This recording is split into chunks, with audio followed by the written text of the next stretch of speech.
ഈശോ മിശിഹായിക്ക് സ്തുതിയായിരിക്കട്ടെ. 13th അപ്പോസ്തൽ, 13ാം അപ്പസ്തോലൻ. ഈശോ ശിഷ്യനാകാനുള്ള സാധ്യതകളെ പരിശോധിക്കുകയാണ്. ഇന്ന് നമ്മൾ ചിന്തിക്കുന്നത് ബൈബിൾ എടുക്കണം, അടയാളപ്പെടുത്തണം, സുന്ദരമായ വാക്യമാണ്, ഇത് മിസ്സാകരുത്. അപ്പസ്തോല പ്രവർത്തനം 5-ാം അധ്യായം 15-ാം വാക്യം. ആദ്യം ഞാനിന്ന് ആ വാക്യം അങ്ങ് വായിക്കാം. ബൈബിൾ എടുത്ത് എന്നോടൊപ്പം വായിക്കണം, അടയാളപ്പെടുത്തണം. അപ്പസ്തോല പ്രവർത്തനം 5-ാം അധ്യായം 15-ാം വാക്യം. അവർ രോഗികളെ തെരുവീഥികളിൽ കൊണ്ടുവന്ന് കിടക്കകളിലും കട്ടിലുകളിലും കിടത്തിയിരുന്നു. പത്രോസ് കടന്നു പോകുമ്പോൾ അവൻ്റെ നിഴലെങ്കിലും അവരിൽ ഏതാനും പേരുടെ മേൽ പതിക്കുന്നതിന് വേണ്ടിയായിരുന്നു അത്. കാര്യം മനസ്സിലായോ? പത്രോസ് നടക്കുന്ന വഴിക്ക് ആളുകൾ രോഗികളെ കൊണ്ട് കിടത്തുകയാണ്. എന്തിനാണ്? പത്രോസിൻ്റെ നിഴല് പതിച്ചാൽ മതി, സൗഖ്യം കിട്ടും. ഈ നിഴൽ എന്താണെന്നറിയാമോ? നിഴല് ഒരാളുടെ സാന്നിധ്യത്തിൻ്റെ അടയാളമാണ്, ഒരാളുടെ പ്രസൻസിനെ സൂചിപ്പിക്കുന്നുണ്ട് നിഴല്. അപ്പോൾ പത്രോസിൻ്റെ സാന്നിധ്യം രോഗികൾക്ക് സൗഖ്യമായിട്ട് മാറുന്നു.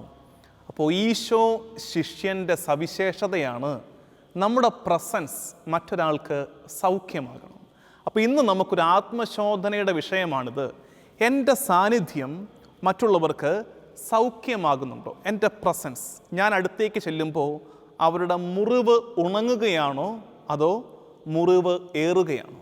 ഞാൻ അവർക്ക് മുറിവുകൾ സമ്മാനിക്കുന്നവനാണോ അതോ സൗഖ്യലേപനം സമ്മാനിക്കുന്നവനാണോ എന്ന്.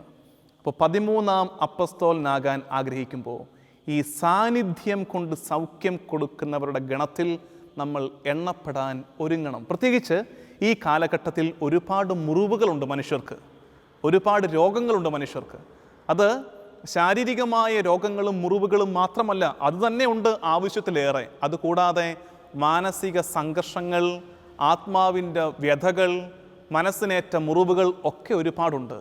നമ്മുടെ സാന്നിധ്യം കൊണ്ട്, നമ്മുടെ ഒരു ആശ്വാസ വാക്കുകൊണ്ട് ആർക്കെങ്കിലുമൊക്കെ ആ മുറിവുണങ്ങുന്ന ഒരു സൗഖ്യത്തിൻ്റെ അനുഭവം കിട്ടുന്നുണ്ടെങ്കിൽ ഓർക്കണേ, നമ്മൾ മിശിഹാ ശിഷ്യനാകുന്ന യാത്രയിലാണ് എന്ന് തിരിച്ചറിയണം. അതുകൊണ്ട് 13ാം അപ്പസ്തോലനാകാൻ ആഗ്രഹിക്കുന്നു. ഇന്ന് ഒറ്റ ചിന്തയുള്ളൂ, എൻ്റെ സാന്നിധ്യം, എൻ്റെ നിഴൽ, എൻ്റെ പ്രസൻസ് അപരന് സൗഖ്യമാണോ സമ്മാനിക്കുന്നത് എന്ന് ചോദിക്കാം. ആമേൻ.